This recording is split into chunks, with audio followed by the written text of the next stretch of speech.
Hello Leo, Sun, Moon, Rising, and Venus signs. Kamusta kayo? Sana po ay nasa mabuti kayong kalagayan. Welcome back po sa Star Tarot. Kung bago kayo dito, welcome din kayo. Thank you for your support. I truly appreciate it. God bless you all.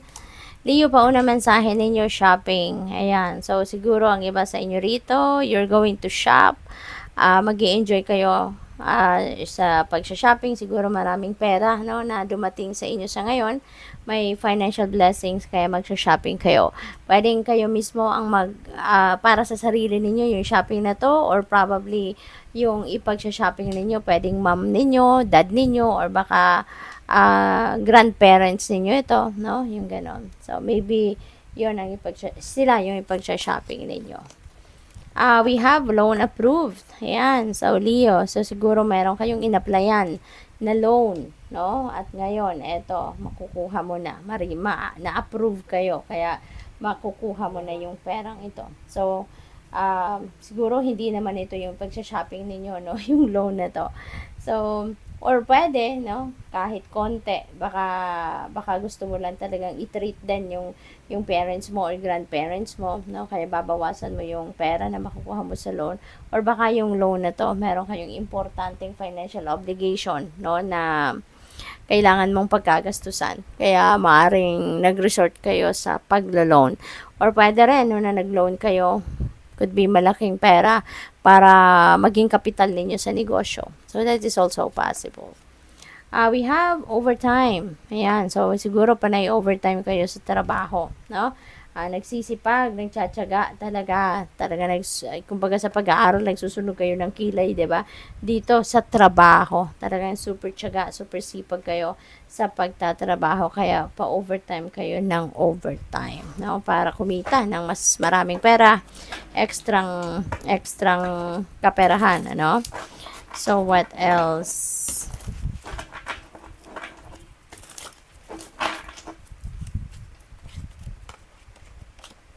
We have Four of Swords. Ayan, so na-pick up ko agad dito. Kailangan ninyo na magpahinga. Kailangan ninyo ng konting break, no? Para makapag-replenish kayo ng lost energy ninyo.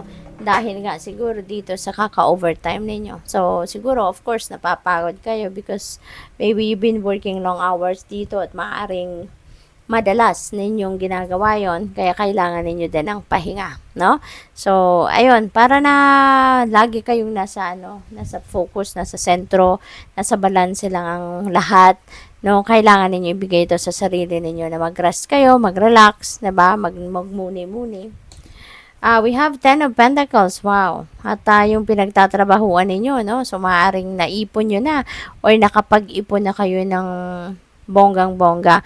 Pwedeng yung ipon ninyo na ito, no, sa kaka-overtime, nakapag-establish na kayo rito ng inyong financial future. Baka yung sipag ninyong pag-overtime also is in preparation for your future, no? Hindi lang para sa iyo, kundi para din sa pamilya mo siguro, yung gano'n. No? So, this is also about wealth, no? So, maaaring merong perang dadating, dito, pwedeng inheritance, no?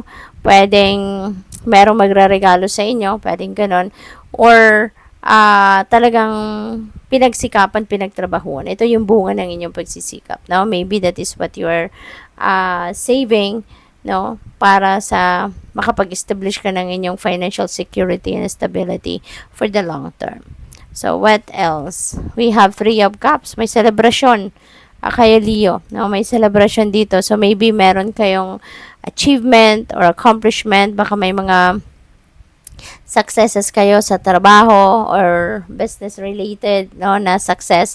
Kaya ito yung isa-celebrate ninyo. And maybe, baka meron ding celebration dito, mga may okasyon, no, na isa-celebrate ang mga katrabaho ninyo. Pwedeng ganon.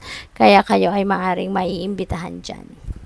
Or baka meron kayong mga financial successes. No? There is abundance and prosperity na dumating sa inyo. Kaya, ayan, isi-celebrate din ninyo yan. At maybe that is also a time for makapag-catch up ka with friends and family. We have 10 of Wands. Ayan, so 4 of Swords, overtime, 10 of Wands. So most likely, ang iba sa inyo rito, hirap na din, ano? Pagod na rin siguro sa kaka-overtime. Kaya, maybe, eto na yon. Baka mapag-isip-isip ninyo sa pagpapahinga ninyo, pagmumuni-muni ninyo, mapapag-isipan ninyo na tama na to. Kasi, baka makompromise na dito yung inyong kalusugan. So, maaaring babawasan na ninyo rito ang pag-overtime kasi baka ang iba sa inyo meron ng nararamdaman din ng mga physical discomfort, kaya maaaring maisip din ninyo to na parang maglalay low na kayo sa kaka-overtime, no? So, pwedeng ganun yan. Ang ganap dito sa iba sa inyo. We have strength. Ayan, you may need physical strength dito, no? Sa sobrang dami ninyong trabaho, dami ninyong ginagawa, no? Dahil sa kaka-overtime na yan, you need your physical strength back. Kaya kailangan ninyo talaga na magpahinga. So, that is a must, no? Yung rest na to, yung relaxation na yan, that is a must, no? Para maibalik ninyo yung lakas ng pangangatawan ninyo, yung vitality ninyo, maibalik ninyo yan sa sarili ninyo. Para nang sa gayon, no, kahit dumami pa uli yung tatrabahuin ninyo, yung obligasyon ninyo, task ninyo, if you are in good shape, if you are in good health, diba? Magagawa ninyong lahat. Kaya wala kayong dapat na ipag-alala dyan, diba?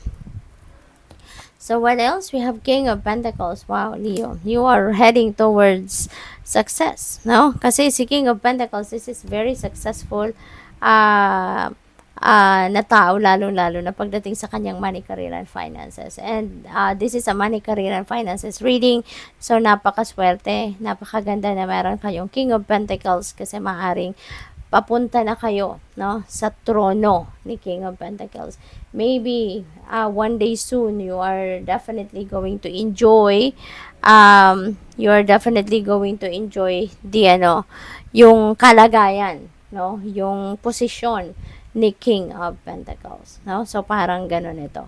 Kaya, good luck sa'yo. Kasi, yung kasipagan ninyo, maaaring papunta na kayo dito, marami na kayong ipon, maaaring meron na kayong mapuputap na sarili ninyo negosyo, or baka yung negosyo ninyo talagang sumisipa na rin. Diba? Naging unti-unti, naging successful na kayo. So, pwedeng ganun ang ganap dito for some of you, Leo. Or baka ang iba sa inyo, nandoon na kayo sa puntong very successful na kayo. No, baka nasa mataas na posisyon na kayo sa inyong trabaho, baka kayo ay na-promote na into a leadership role, makumikita na ng malaki, and at the same time, baka marami na talaga kayong ipon with the Ten of Pentacles, at saka, no, pagdating sa negosyo, kung meron kayong negosyo, baka talagang very successful na din ito. Kaya, good luck sa'yo. Thank you for watching.